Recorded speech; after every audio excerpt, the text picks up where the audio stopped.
कभी कभी जिंदगी इतनी खामोशी से करवट लेती है कि इंसान को पता ही नहीं चलता। और जब पता चलता है तब तक सब कुछ बदल चुका होता है। ये कहानी उसी पल की है, एक ऐसे इंसान की जिसे दुनिया ने नीचे देखा पर जिसकी सच्चाई ने किस्मत को झुका दिया। मेरा नाम आलोक है और आज मेरी पहचान बस इतनी है, एक फकीर, एक भिखारी जो इस शहर के सबसे बड़े और मशहूर मंदिर के बाहर एक कोने में फटी पुरानी बोरी बिछाए बैठा रहता है। आने जाने वाले लोगों के सामने कटोरा फैलाए और अपनी ही नज़रों में रोज थोड़ा थोड़ा गिरता चला जाता है। एक वक्त था जब मैं मंदिर के बाहर भीख मांगता था। वही रोज की तरह का दिन था। भीड़ भाड़, गाड़ियां और शोर। तभी एक चमचमाती कार मेरे सामने आकर रुकी। एक अमीर औरत उतर रही थी कि अचानक कुछ गिरा और मैंने देखा उसके गले का हीरे का हार जमीन पर पड़ा था। मैंने बिना सोचे उसे उठा लिया। मेरे दिल ने कहा कि बेच दे इसे आलोक, पर न जाने क्यों मेरे कदम उल्टी दिशा में भाग पड़े। मैं उस गाड़ी के पीछे दौड़ा और हार उस औरत को थमा दिया जिसका था। तब उसने मुझे ऊपर से नीचे तक देखा और फिर जो कहा वो शब्द आज भी सीने में चुभते हैं। तुमने चोरी की होगी ना, सच बताओ। पर अब मैं कुछ नहीं बोला, बस चुपचाप मुड़ा और वापस अपनी जगह आकर बैठ गया। और अगले दिन सुबह सुबह मेरी झोपड़ी के बाहर पुलिस की गाड़ी आकर रुकी। मेरी सांसें थम गईं और लगा कि अब सब खत्म हो जाएगा। लेकिन गाड़ी से जो उतरे वो वही औरत थी। उसके साथ उसका पति भी था। उसका पति मेरे पास आया और बिना कुछ कहे मुझे अपने सीने से लगा लिया। और फिर उसने जो कहा वो सुनकर मेरे रोंगटे खड़े हो गए।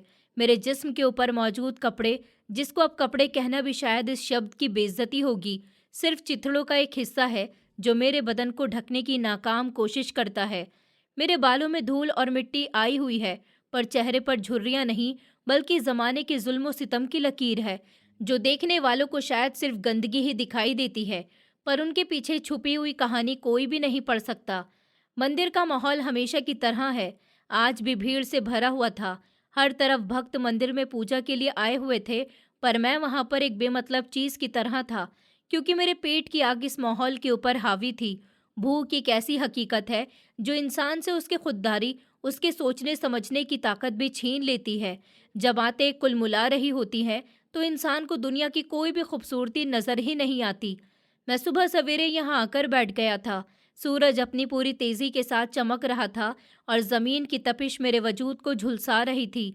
फर्श के पत्थर इतने गर्म हो गए थे कि उन पर नंगे पांव चलना भी मुश्किल हो रहा था, पर मैं अपनी जगह से हिल भी नहीं सका, क्योंकि यही वो जगह थी जहां से मुझे 2 वक्त की रोटी की उम्मीद होती थी। मेरे आसपास भी बहुत से फकीर बैठे हुए थे, जिनमें से कुछ जन्म से ही भीख मांगते थे और कुछ मेरी तरह जिंदगी के जुल्मों के सताए हुए थे। हम सबका मकसद एक ही था कि किसी तरह से सामने से गुजरने वाले अमीर लोगों के दिल में उनके लिए रहम पैदा हो जाए और वो अपनी जेब से कुछ सिक्के या फिर नोट निकालकर हमारे कटोरे में डाल दें। मैं सारा दिन सर झुकाए हुए बैठा रहता और सिर्फ उसी वक्त पर नजर उठाता जब कोई गाड़ी रुकती या फिर कोई बड़ी भीड़ आती। लोगों के व्यवहार भी अजीब थे। कोई हमें नफरत से देखता और नाक पर रुमाल रख लेता, जैसे कि हम कोई गंदगी का ढेर हों। कोई हमदर्दी से देखता लेकिन आगे बढ़ जाता, और कोई ऊपर वाले के नाम पर कुछ दे जाता, लेकिन देते वक्त उनकी आंखों में जो एहसान और घमंड होता वो मेरे दिल को छलनी कर देता था। मैं अक्सर सोचता कि क्या ये वही हाथ हैं जो कभी दूसरों को देने के लिए उठते थे, आज लेने के लिए फैले हुए हैं। मैंने अपनी जिंदगी का एक बड़ा हिस्सा पढ़ाई करने में गुजारा था। मैंने किताबों से प्यार किया और शब्दों की ताकत को पहचाना था। मैं एक टीचर था जो बच्चों को पढ़ाता था, लेकिन वक्त के जालिम पहिए ने मुझे इस जगह पर लाकर खड़ा कर दिया कि जहाँ पर मेरा काम, मेरा हुनर, मेरी काबिलियत, सब कुछ इस पेट की भूख के सामने हार गए थे। मंदिर के बाहर गाड़ियों का आना जाना जारी था। बड़ी बड़ी चमकदार गाड़ियां, जिनमें बैठे हुए लोग शायद ये भी नहीं जानते थे कि बाहर धूप की तेजी कितनी ज्यादा है। इन गाड़ियों के शीशे बंद होते और अंदर की ठंडक उनको बाहर की दुनिया की तपिश से बचाए रखती। मैं अपने सूखे हुए होठों पर जुबान चलाता और पानी की प्यास को दबाने की कोशिश करता। मेरे बराबर में बैठा हुआ एक भिखारी, जिसका नाम राजू था, वो मुझे कोहनी मार कर बोला कि आज कमाई बहुत कम हुई है, लगता है कि आज रात भर भूखा सोना पड़ेगा। मैंने उसकी बात का कोई भी जवाब नहीं दिया, क्योंकि मेरे पास शब्द ही खत्म हो गए थे। मैं बस खामोशी से मंदिर को देख रहा था और ऊपर वाले से शिकायत कर रहा था कि आखिर मेरा इम्तिहान कब तक चलेगा, ये मुश्किल वक्त कब खत्म होगा। मेरी बाकी जिंदगी इसी तरह फुटपाथ पर लोगों के धक्के खाते हुए ही गुजर जाएगी। क्या मैं कभी दोबारा से इज्जत की रोटी नहीं खा सकूंगा? इन्हीं सोच में खोया हुआ था कि अचानक से मंदिर के गेट के बिल्कुल सामने एक बहुत ही कीमती और शानदार से काले रंग की गाड़ी आकर रुकी। ये गाड़ी इतनी साफ सुथरी और चमकदार थी कि इसमें मंदिर का अक्स भी साफ नजर आ रहा था और सूरज की किरणें उससे टकराकर आंखों को चौंधिया रही थी। गाड़ी के रुकते ही आसपास बैठे हुए सारे फकीरों में एक हलचल मच गई।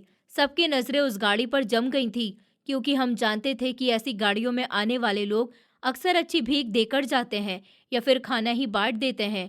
राजू ने भी मुझे फिर कोहनी मारी और कहा कि तैयार हो जाओ आलोक भाई, लगता है कि कोई खाना बांटने आया है। शायद आज हमारा पेट भर जाएगा। मैंने बेदिली से अपना कटोरा सीधा किया और गाड़ी की तरफ देखने लगा। गाड़ी का ड्राइवर तेजी से बाहर निकला और उसने बहुत रिस्पेक्ट से पिछला दरवाजा खोला। गाड़ी के अंदर से एक अमीर कबीर औरत बहुत ही कीमती कपड़े पहने हुए थी और उसके जेवर धूप में चमक रहे थे और उसका अंदाज बता रहा था कि वो किसी बहुत ही बड़े घराने से ताल्लुक रखती है। वो औरत बहुत जल्दी में लग रही थी और उसके चेहरे पर एक अजीब सा गुरूर दिख रहा था। अपने दुपट्टे को संभालती हुई वो मंदिर की तरफ बढ़ने लगी। उनके पीछे पीछे उनका नौकर भी चल पड़ा था, जिसके हाथों में फूलों की टोकरी और मिठाई के डिब्बे भी थे। वो शायद कोई बड़ी प्रार्थना के लिए आई थी। फकीरों ने आवाज लगाना शुरू कर दी कि ऊपर वाले के नाम पर कुछ दे दीजिए, वो आपको खुश और आबाद रखे। लेकिन उस औरत ने किसी की तरफ भी ध्यान नहीं दिया। वो सीधे चलती गई, जैसे कि हम उनके लिए वजूद ही नहीं हो। मैं भी खामोश बैठा रहा, क्योंकि मैं जानता था कि ऐसे लोग अगर देने पर आए तो खुद देते हैं, मांगने से उनका व्यवहार और ज्यादा बिगड़ जाता है। वो औरत जब मेरे बिल्कुल करीब से गुजरी तो उसकी कीमती परफ्यूम की खुशबू ने मेरे वजूद को छुआ।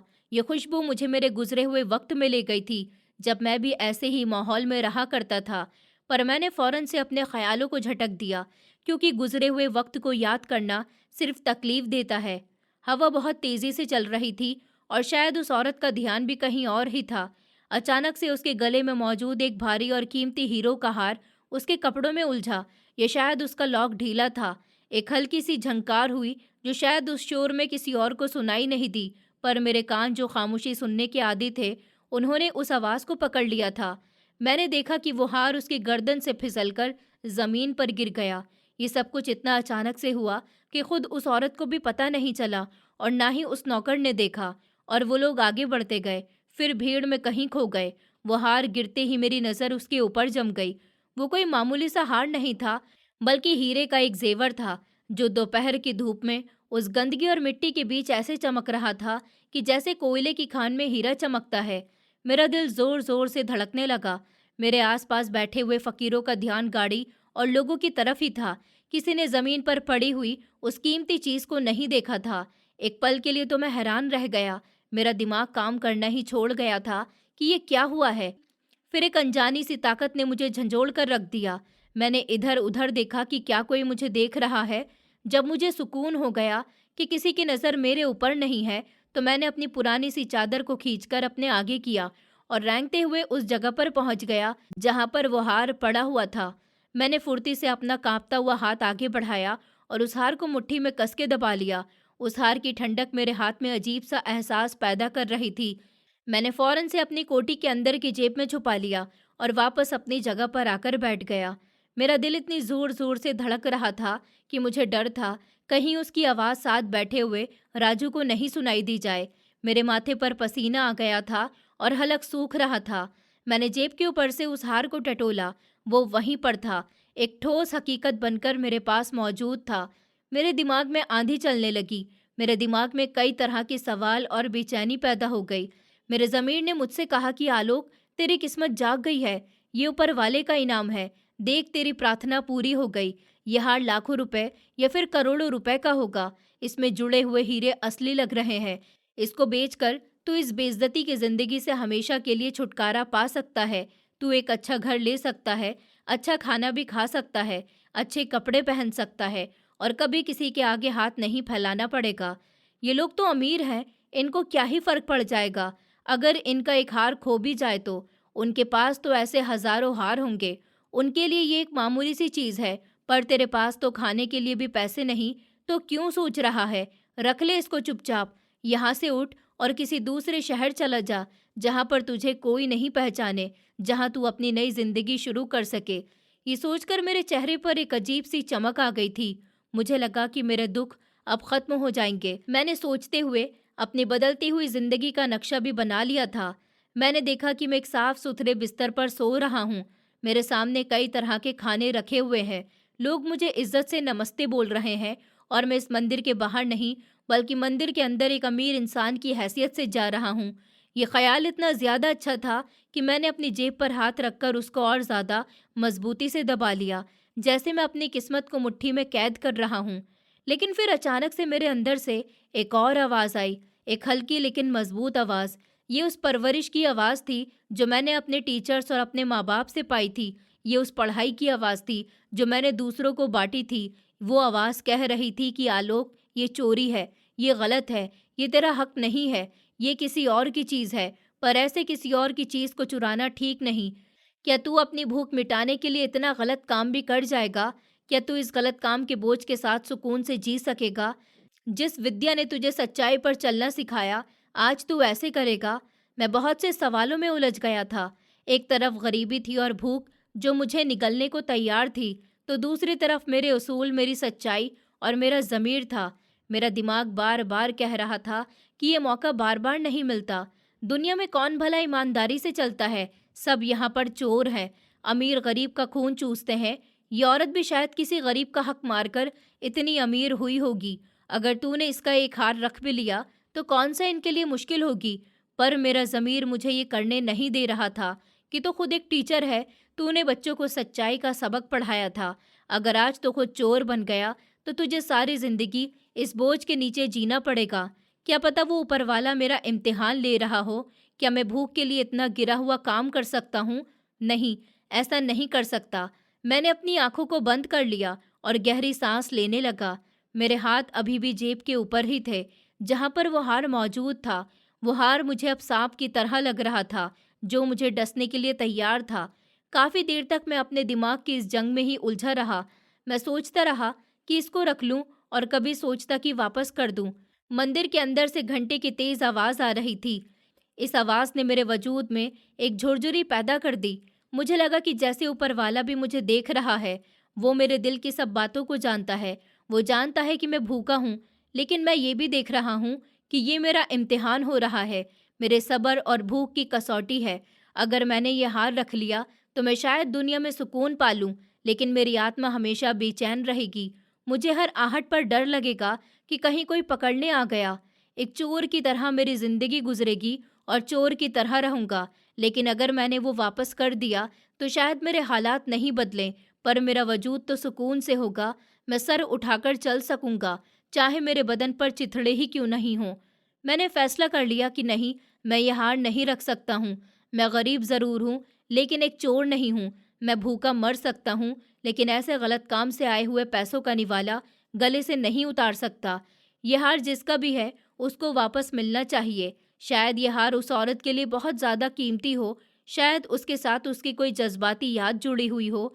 या शायद ये उसकी माँ की आखिरी निशानी हो। मुझे कोई हक नहीं पहुँचता कि मैं किसी की चीज़ पर कब्जा करूँ और उसकी तकलीफ़ का कारण बनूँ। मैंने अपनी जगह से उठने की कोशिश करी। मेरी टांगें कमज़ोर हो रही थी और घुटनों में दर्द था। भूख की वजह से सर भी चकरा रहा था, लेकिन मेरे इरादे में अब जान आ गई थी। मैंने राजू की तरफ देखा, जो अभी तक आने जाने वाले लोगों को आवाज़ लगा रहा था। मैंने उसको कुछ नहीं बताया, क्योंकि मुझे डर था कि अगर उसको पता चल गया तो वो मुझे वो हार वापस नहीं करने देगा।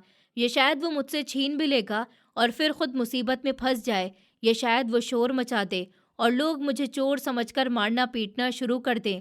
मैं चुपके से उठा और अपनी चादर उठाता हुआ मंदिर के गेट की तरफ बढ़ गया।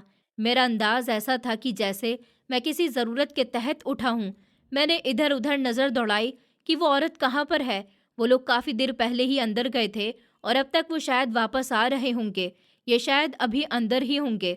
मैं गेट के पास खड़ा हो गया और इंतज़ार करने लगा। मेरा दिल अभी भी डगमगा रहा था। कई तरह के सवाल मेरे दिल में आ रहे थे। बार बार दिमाग कह रहा था कि तू पागल मत बन, वापस चला जा, ये तेरी बेवकूफ़ी है, तू पछताएगा। पर मैंने इन सब ख्यालों को झटका और अपने पाँव जमाए हुए रखे। सूरज अब ढल रहा था और साए लंबे हो रहे थे। मेरा इंतजार और गहरा होता जा रहा था, पर मैं वहीं पर जमा रहा। कुछ देर के बाद मुझे वही औरत मंदिर से बाहर आते हुए दिखाई दी। वो औरत अब बहुत ज्यादा परेशान लग रही थी। उसके चेहरे का रंग उड़ा हुआ था। वो बार बार अपनी गर्दन पर हाथ चला रही थी। उनके चेहरे की हवाइयां उड़ी हुई थी और उसकी चाल में घबराहट थी। यकीनन हार के खो जाने का एहसास वो कर चुकी थी और उसको ढूंढ रही थी। वो जमीन पर नजर जमाए हुए किसी रास्ते पर वापस आ रहे थे जहां से वो गुजरे थे। उनका नौकर भी परेशानी की हालत में इधर उधर ही देख रहा था और लोगों के पैरों में झांककर कुछ ढूंढ रहा था। वो औरत बहुत रोनेहार दिख रही थी और उसका पति उसको दिलासा दे रहा था, पर उसके अपने माथे पर भी फिक्र की लकीरें साफ थी। यही वो पल था जब मुझे अपना किरदार दिखाना था। मैं वहां से बाहर निकला और उनकी तरफ बढ़ने लगा। मेरे कदमों में कपकपाहट थी, लेकिन मेरा सर ऊंचा था। हालांकि मैं एक भिखारी था, पर उस वक्त मैं एक चीज लौटाने वाला था। मैंने देखा कि वो लोग अपनी गाड़ी के पास पहुंचकर रुक गए और वो नौकर गाड़ी की सीट के नीचे झांक झांक कर देख रहा है। शायद उनको उम्मीद थी कि हार गाड़ी में ही गिरा हुआ होगा, या फिर शायद वो आखिरी बार तसल्ली करना चाहते हों। मैंने हिम्मत जमा करी और तेज कदमों से चलता हुआ उनके पास पहुंच गया। मेरी हालत बहुत खराब थी। कपड़े मेले कुचेले गंदे से थे और बदन से पसीने की बदबू आ रही थी। मैं जानता था कि वो मुझे करीब नहीं आने देंगे। मैं जानता था कि उनके पास एक अछूत इंसान हूँ, लेकिन मुझे ये काम करना ही था। जैसे ही मैं उनके पास गया तो उस नौकर ने मुझे देख लिया। उसने मुझे देखते ही तेवर चढ़ा लिए और नफरत से हाथ हिलाकर बोला कि चलो जाओ यहाँ से, पीछे हटो। अभी हमारे पास कुछ नहीं है, दिमाग मत खाओ। पर मैं रुका नहीं, बल्कि मैंने अपने कदमों को और ज्यादा तेज कर लिया और उसके पास जाकर तेज आवाज में कहा कि मैडम रुकिए, मेरी बात सुन लीजिए। वो औरत मेरी तरफ मुड़ गई। उस औरत की आंखों में गुस्सा और परेशानी थी।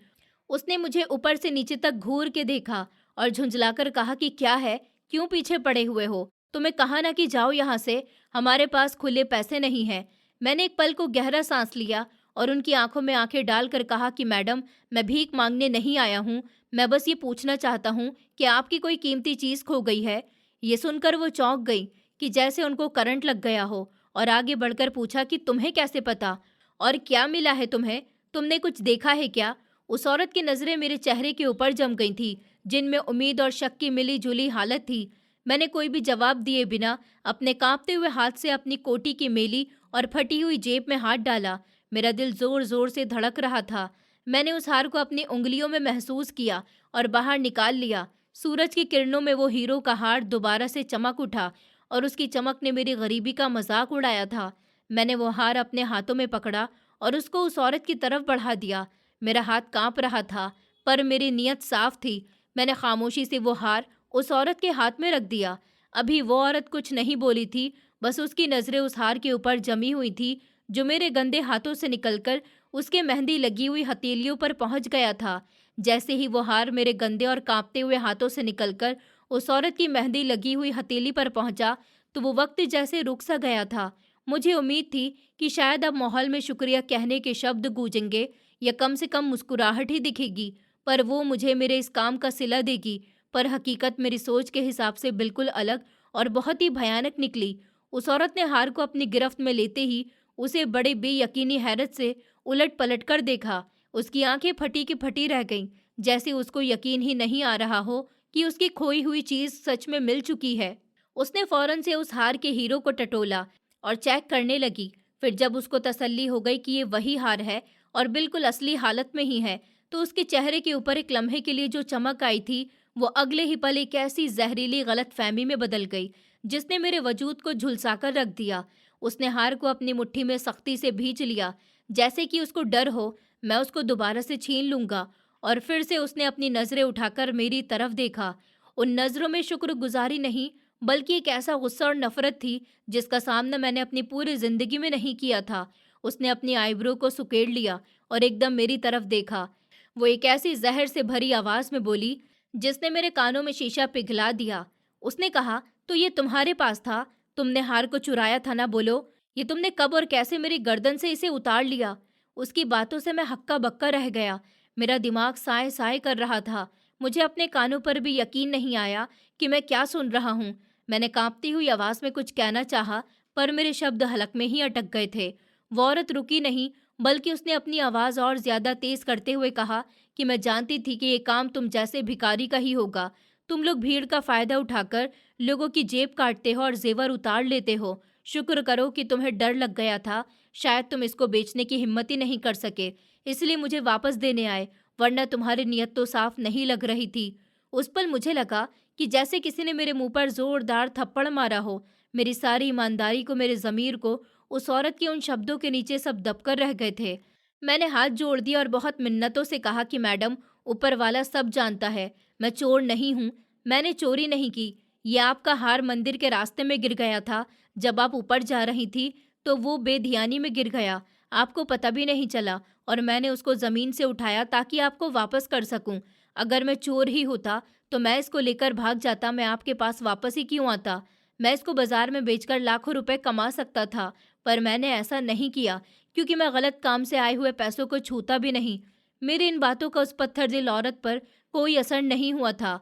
वो बोली, तुम जैसे फकीर पर कभी भी भरोसा नहीं करना चाहिए। ये सब तुम लोगों की मिली जुली भगत होती है। पहले चोरी करते हो और फिर जब मौका नहीं मिलता तो ईमानदार बनकर मांगने आ जाते हो। ये सब ड्रामा अच्छे से जानती हूँ। तुमने ज़रूर मेरा पीछा किया होगा और मौका पाकर हार को खींच लिया होगा। उस नौकर ने भी मुझे शक भरी नज़रों से देखा। उसकी आंखों में भी वही सख्ती थी जो उस औरत की आंखों में थी। उसने सख्त लहजे में पूछा कि सच सच बताओ, तुमने ये कहाँ पर छुपाया हुआ था और अब वापस क्यों लाए हो? क्या इनाम चाहिए तुम्हें या पुलिस के डर से लाए हो? फिर मैंने तड़प कर कहा कि ऐसा कुछ भी नहीं है, मुझे कुछ नहीं चाहिए, मैं तो सिर्फ अपनी सच्चाई के साथ चल रहा हूँ और आपकी चीज़ आपको लौटाने आया हूँ। ये चीज़ जिस हकदार की है उस तक ही पहुँच जाए, मेरा तो यही काम है। मुझे चोर मत समझिए, मैं गरीब ज़रूर हूँ लेकिन बगैरत नहीं हूँ। फिर वो दोनों मेरी कोई भी बात सुनने को तैयार ही नहीं थे। उनके हिसाब से मैं एक मुजरिम था जिसने पहले जुर्म किया और फिर पकड़ जाने के डर से माफ़ी मांगनी चाहिए। उस औरत ने नफरत से अपना मुंह फेर लिया और अपने कीमती पर्स की जिप को खोला। उसने उसमें से 100 रुपए का एक कड़कड़ाता हुआ नोट निकाला, उसको अपनी उंगली में मसलकर मेरी तरफ ऐसे फेंका कि जैसे किसी आवारा कुत्ते के आगे हड्डी फेंकी जाती है, और बहुत ही अजीब लहजे में बोली, ये लो अपनी ईमानदारी की कीमत और यहाँ से दफ़ा हो जाओ। अपनी मनहूस शक्ल अब दोबारा मत दिखाना। आगे से मेरे आसपास भी नजर आए तो टांगे तोड़ दूंगी और पुलिस को बुलाकर तुम्हें जेल में भिजवा दूंगी। बड़े आए ईमानदार बनने, चोरी करके अब एहसान जताने आ गए। भाग जाओ यहाँ से, वरना शोर मचा दूंगी। वो नोट हवा में लहराता हुआ मेरे कदमों में गीली मिट्टी के ऊपर गिर गया था। मैंने उस नोट को देखा और फिर उस औरत के घमंड भरे चेहरे को देखा। मेरे अंदर का इंसान जो भूख से निढाल था अब बेइज्जती से मरने लगा। मेरा दिल चाहा कि मैं चीख कर आसमान सर पर उठा लूं और कहूं कि यह मतलबी लोगों, यह हार करोड़ों रुपए का है और तुम मुझे 100 रुपए देकर मेरी बेइज्जती कर रहे हो। मैंने करोड़ों की चीज वापस करी है सिर्फ ऊपर वाले के डर से, और तुमने मुझ पर चोरी का ठप्पा लगा दिया। क्या मेरी ईमानदारी की कीमत सिर्फ ये 100 रुपए का नोट है? क्या मेरे ज़मीर का सौदा इतना सस्ता है? लेकिन मैं खामोश रहा। मेरे होठ सूख गए थे और आंखों में आंसुओं का सैलाब आ गया जो मैंने बड़ी मुश्किल से रोका हुआ था। मैंने ज़मीन पर पड़े हुए उस नोट को नहीं उठाया, मैंने उसको वहीं मिट्टी में ही पड़े रहने दिया, क्योंकि वो नोट मेरी नज़र में कागज़ के टुकड़े से भी ज़्यादा बेमतलब था। मैंने अपनी फटी पुरानी चादर को कंधे पर ठीक किया, गहरी और दुख भरी नज़रों से उन दोनों को देखा। मेरी आंखों में गुस्सा नहीं बल्कि एक ऐसा सवाल था जिसका जवाब शायद उनके पास नहीं था, कि आखिर गरीब का सच भी झूठ क्यों लगता है। अब मैंने कुछ भी नहीं कहा, एक शब्द भी नहीं बोला, बस मुड़ गया और अपने भारी कदमों के साथ वापस अपनी जगह की तरफ चल पड़ा। मेरे पीछे उस औरत की बड़बड़ाने की आवाज़ आ रही थी कि देखो इसकी अकड़ तो देखो, पैसे भी नहीं उठाए, ज़रूर कोई बड़ा हाथ मारने के चक्कर में था। ये बातें किसी जहर की तरह मेरे अंदर घुल रही थी। मैं लड़खड़ाते हुए कदमों से चलता हुआ वापस मंदिर के उस कोने में पहुंच गया जहां पर मेरी बोरी बिछी हुई थी। राजू और दूसरे फकीर भी मुझे नफरत से देख रहे थे। शायद उन्होंने मुझे उस औरत से बात करते हुए देख लिया था। राजू ने फौरन से पूछा कि क्या हुआ आलोक, क्या मिला है तुम्हें? वो औरत कौन थी? और मैंने राजू की तरफ देखा तो मुझे उसकी शक्ल धुंधली सी दिखाई दी, क्योंकि मेरी आंखों में आंसू तैर रहे थे। मैंने नामे सर को हिलाया और बिना कुछ भी बोले अपनी बोरी पर बैठ गया। मैंने अपने घुटनों में सर दे दिया था और अपनी सिसकियों को रोकने की नाकाम कोशिश करने लगा। राजू समझ गया कि ज़रूर कुछ बुरा हुआ है। उसने मेरे कंधे पर हाथ रख लिए, लेकिन मैंने झटक दिया। मुझे उस वक्त किसी की हमदर्दी नहीं चाहिए थी, मुझे बस अकेलापन चाहिए था, ताकि मैं अपने जख्मों को सहला सकूं। शाम के साए गहरे होने लगे और सूरज डूबने लगा। मंदिर की रोशनी भी जल उठी और लोगों की भीड़ कम होने लगी, लेकिन मेरे अंदर का अंधेरा गहरा ही होता जा रहा था। मुझे भूख भी बहुत लगी हुई थी और प्यास का भी होश नहीं रहा था। मुझे सिर्फ और सिर्फ अपनी वो बेइज्जती याद थी जो उस हीरो के हार के बदले मुझे मिली थी। मैं सोच रहा था कि क्या ईमानदारी का यही एक सिला होता है? क्या इसी दिन के लिए मैंने अपने दिमाग में चल रही उस बात को दबा दिया था कि हार मैं रख लूं? मैं अगर ये बेच दूंगा तो बहुत अमीर हो जाऊंगा, अच्छा खाना खाने को मिलेगा, अपना घर होगा और मेरी हैसियत बदल जाएगी। लेकिन ऐसा ना करने पर क्या हुआ? मुझे बेइज्जती मिली। अगर सच में मैं हार रख लेता तो आज मैं कितना अमीर होता, एक अच्छे से होटल में बैठा हुआ खाना खा रहा होता। लेकिन फिर मैंने इन सब बातों को झटका। आलोक ने जो भी किया ठीक किया। मेरा मामला इन लोगों के साथ नहीं बल्कि ऊपर वाले के साथ है। ये लोग तो बेकदर हो सकते हैं पर ऊपर वाला बहुत कदर करने वाला है। इंसान की फितरत है कि दिल दुखाता है और मेरा दिल उस वक्त किरची किरची हो रहा था। रात गहरी हो गई, सब फकीरों ने अपनी जगह संभाली और सोने की तैयारी करने लगे। मैं भी वहीं फुटपाथ पर लेटा हुआ आसमान को देख रहा था। सितारों की छाव में मुझे अपना आने वाला कल अंधेरे में ही नजर आ रहा था। मुझे एक अनजाना सा डर था कि कहीं वो औरत सच में पुलिस को नहीं बुला ले, कहीं वो मुझ पर चोरी की एफआईआर नहीं कटवा दे। अमीरों का क्या भरोसा, वो अपनी ईगो के लिए गरीब को किसी भी हद तक गिरा सकते हैं। और पुलिस का नाम सोचकर मेरे रोंगटे खड़े हो गए थे। मैंने अपनी जिंदगी में कभी थाने कचहरी का मुंह भी नहीं देखा था। मैं एक शरीफ इंसान था। अगर मुझे जेल जाना पड़ा तो मैं जी नहीं पाऊंगा। ये डर मुझे उस रात सोने नहीं दे रहा था। बिल्कुल नहीं, ऐसा नहीं होना चाहिए। हर गुजरती हुई गाड़ी की आवाज़ मेरे दिल को दहला रही थी कि कहीं ये पुलिस की गाड़ी तो नहीं है। मैंने सोचा कि मैं यहाँ से भाग जाऊं, किसी और शहर चला जाता हूँ। लेकिन फिर ख्याल आया कि अगर मैं भाग गया तो ये साबित हो जाएगा कि मैं सच में चोर हूँ, और फिर ऊपर वाला तो जानता है कि मैं बेकसूर हूँ, तो मैं क्यों डरूं? मैंने अपने दिल को तसल्ली देनी चाहिए, लेकिन नींद मेरी आंखों से बहुत दूर थी। वो रात मेरी जिंदगी की सबसे तकलीफदेह रात थी। रात की ठंडक बढ़ गई थी और मैं अपनी पतली सी चादर में लेटा हुआ ठिठर रहा था। मेरे जिस्म की ठंड से ज्यादा आत्मा की ठंड मुझे मार रही थी। मैं बार बार करवटें बदल रहा था। कभी मुझे उस औरत का चेहरा नजर आता तो कभी वो बेरुखी और कभी वो 100 रुपए का नोट जो मैंने वहीं मिट्टी में ही छोड़ दिया था, उसे उठाया नहीं था। भला इतनी बेइज्जती के बाद मैं वो कैसे उठा लेता? एक तो मैंने उस औरत की मदद करनी चाहिए थी जब भी उसने मेरे साथ ऐसा व्यवहार किया। उस वक्त मुझे अपनी बेबसी पर बहुत ज्यादा रोना आने लगा कि ऊपर वाले, तूने मुझे किस इम्तिहान में डाल दिया? मैंने तो भलाई करी थी ना। क्या भलाई का बदला ऐसा होता है? उस रात का पिछला पहर शुरू हो गया था। मंदिर के अंदर घंटे की आवाज आई। उस आवाज ने मुझे थोड़ा सा सुकून दिया। मैं उठकर बैठ गया और मैंने ऊपर वाले से मिन्नतें करी। ए ऊपर वाले, मेरी लाज रख लेना, मुझे बेइज्जत नहीं होना है। मैंने तो तेरे डर से ही उस हार को चोरी नहीं किया।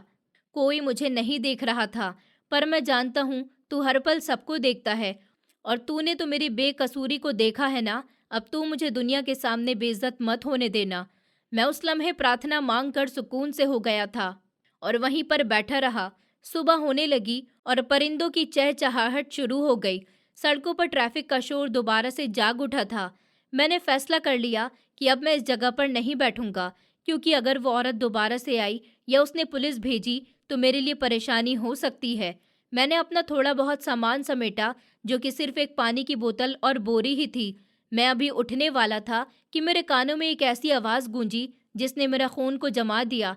ये सायरन की आवाज़ थी, पुलिस के गाड़ी के सायरन की खौफनाक और तेज़ आवाज़ जो तेज़ी से करीब आ रही थी। मेरा दिल ज़ोर ज़ोर से धड़कने लगा और हलक में कांटे चुभने लगे। क्या मेरा डर सच साबित होने वाला है? क्या वो सच में पुलिस लेकर आ गई है? मैंने राजू की तरफ देखा, वो भी घबरा गया था।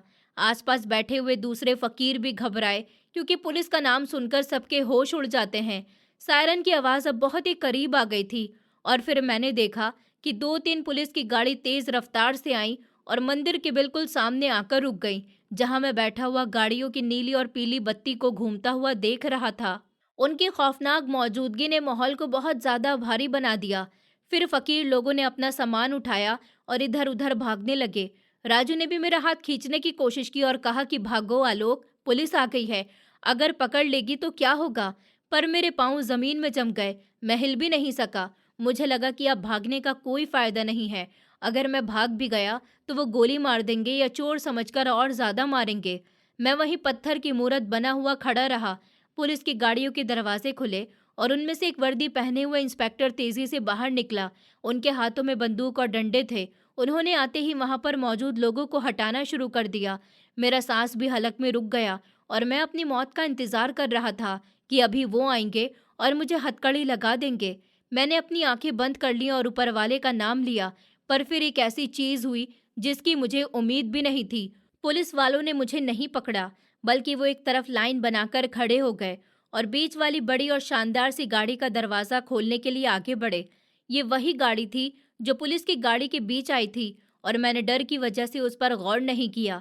ये कोई पुलिस की गाड़ी नहीं थी, बल्कि एक बहुत ही महंगी गाड़ी थी, जिसके शीशे काले थे और एक इंस्पेक्टर ने आगे बढ़कर उस गाड़ी का पिछला दरवाज़ा खोल लिया और फिर उसमें से वही औरत बाहर निकली जिसको मैंने वो हार वापस किया था। उस औरत ने आज भी कीमती कपड़े पहन रखे थे, लेकिन उसके चेहरे पर हवाइयाँ उड़ी हुई थी और वो रोती हुई लग रही थी। उसकी आंखों में सूजन थी, जैसे वो सारी रात रोती रही हो। आज उसका पति भी उसके साथ था। वो भी बहुत संजीदा और परेशान लग रहा था। उसने फिरोजी रंग का कोट पैंट पहन रखा था और आंखों में काला चश्मा था।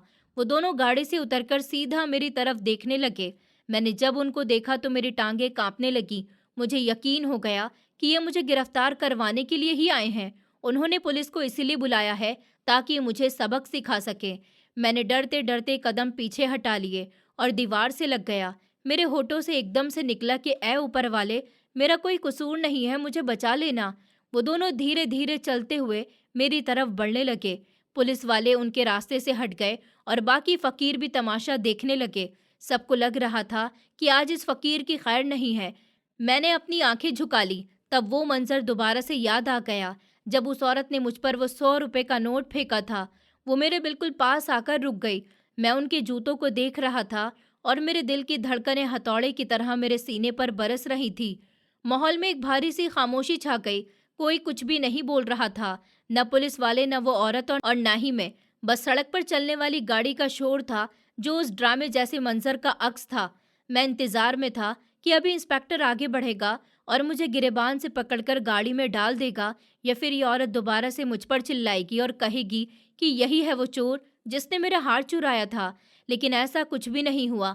वो खामोश खड़े हुए थे और उनकी खामोशी मेरे डर को और ज्यादा बढ़ा रही थी। ये पल सदियों की तरह लग रहा था। मैं सोच रहा था कि क्या मैं हाथ जोड़कर माफी मांग लूं, पर किस बात की माफी? भलाई करने की या फिर सच बोलने की? नहीं, मैं माफी नहीं मांगूंगा। मैंने फैसला किया, जो भी होगा देखा जाएगा। मैंने धीरे से सर उठा लिया और उनकी तरफ देखा। उनकी नज़र मेरे चेहरे पर ही जमी हुई थी। औरत की आंखों में आंसू थे और उनके पति के चेहरे पर एक अजीब सी हालत जो गुस्से की नहीं बल्कि शर्मिंदगी या फिर शायद किसी और जज्बे की थी। लेकिन अभी उन्होंने जुबान से एक शब्द भी नहीं कहा था। वो बस मुझे देख रहे थे, जैसे किसी खोई हुई चीज को पहचानने की कोशिश कर रहे हों। मैं डर और हैरत के समुद्र में डूबा हुआ था और अगले कदम का इंतजार कर रहा था।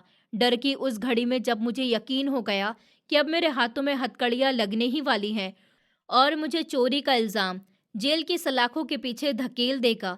पर जब ही वहां पर एक ऐसा चमत्कार हुआ जिसने न सिर्फ वहां पर मौजूद सब लोगों को बल्कि खुद मुझे भी हैरत के समुद्र में डुबो दिया। वो आदमी जो कीमती कपड़ों को पहने हुए था और जिसको मैं उस औरत का पति और अपनी बर्बादी का कारण समझ रहा था, वो धीरे धीरे चलता हुआ मेरे बिल्कुल पास आ गया।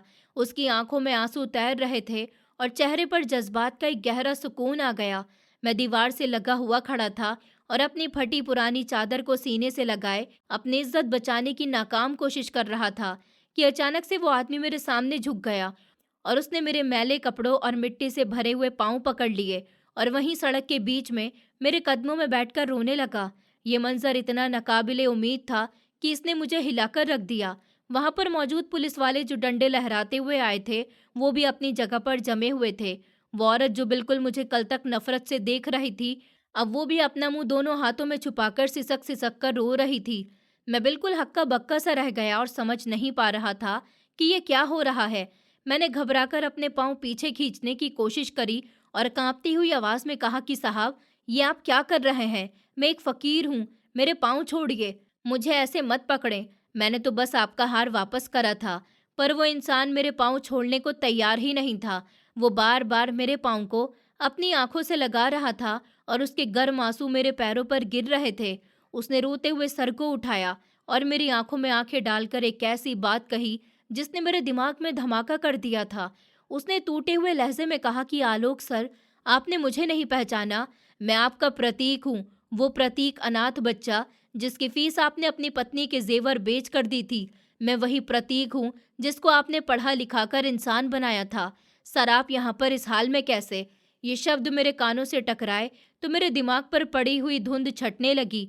प्रतीक? मैंने गौर से उसके चेहरे को देखा। उसकी जवानी और दौलत के निखार के बावजूद मुझे उसकी आंखों में उस अनाथ बच्चे की झलक नजर आ गई थी, जो 20 साल पहले मेरी क्लास में सबसे पीछे बैठा करता था और जिसके पास किताबें खरीदने के लिए भी पैसे नहीं होते थे। हाँ, ये वही प्रतीक था जो पढ़ने में बहुत ज्यादा होशियार था, लेकिन गरीबी ने उसको जकड़ रखा था। मुझे याद आ गया कि किस तरह से मैं और मेरी स्वर्गीय पत्नी ने फैसला किया था कि हम इस बच्चे का फ्यूचर ब्राइट करेंगे, और हमने अपनी जमा पूंजी लगाकर उसको इंजीनियरिंग कॉलेज में एडमिशन दिलवाया था।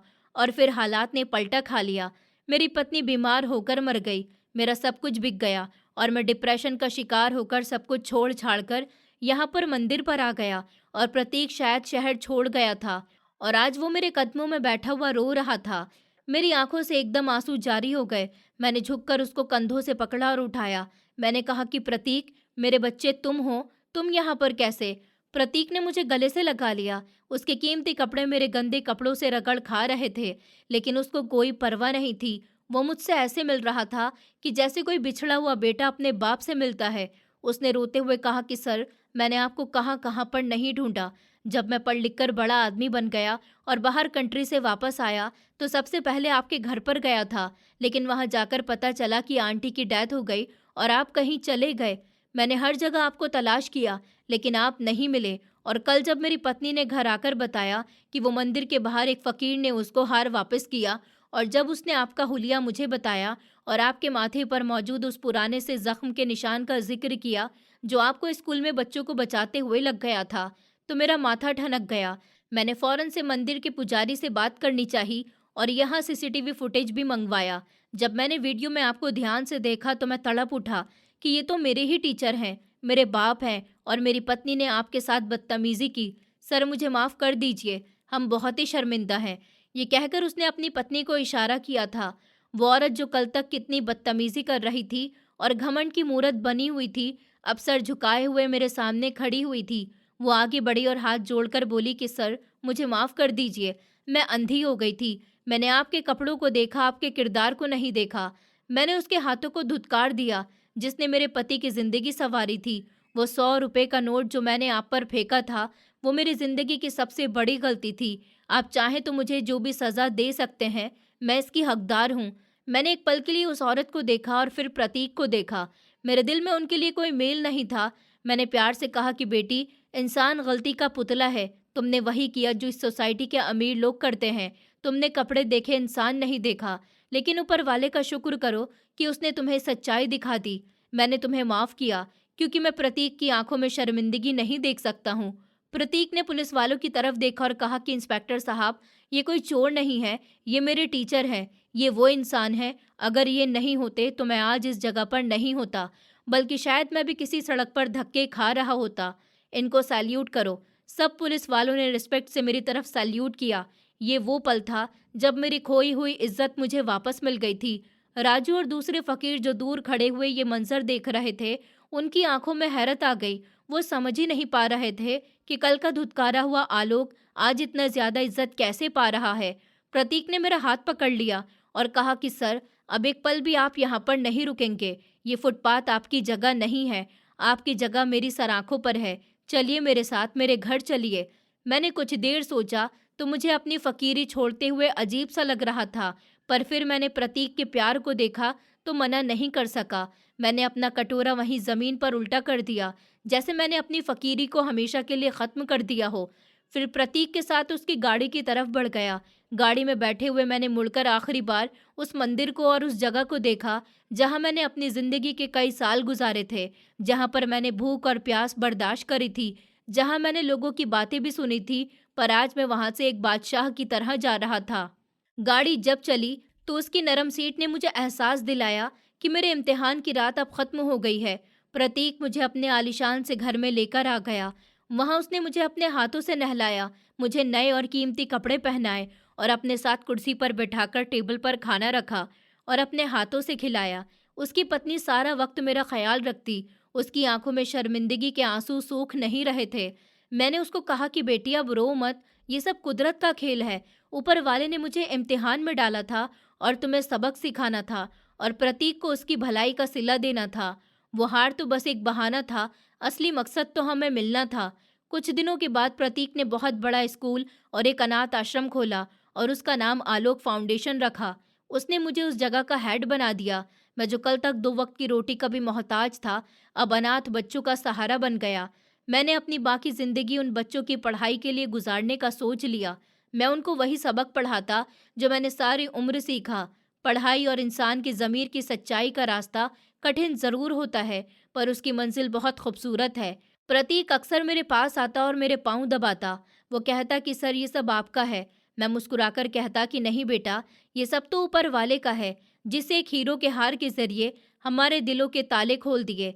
ये कहानी सिर्फ मेरी नहीं बल्कि हर उस इंसान की है जो हालात से हार मान लेता है।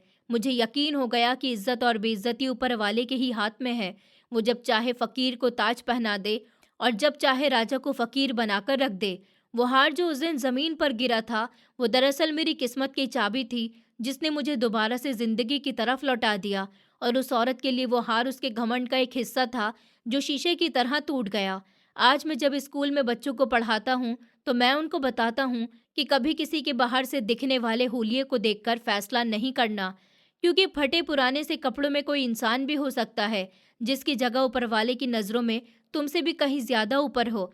पर हमेशा किसी की कीमती चीज़ को वापस करना, उसमें कभी भी अपनी नियत को नहीं डालना, वरना उसका बोझ सारी ज़िंदगी रहेगा। मेरी ज़िंदगी अब सुकून से है, लेकिन मैं उस दिन को कभी भी नहीं भूल सकता जब वो मैंने 100 रुपए के नोट को ठुकरा दिया था और अपने ज़मीर का सौदा नहीं किया था। और आज कुदरत ने मुझे करोड़ों की इज्जत दी।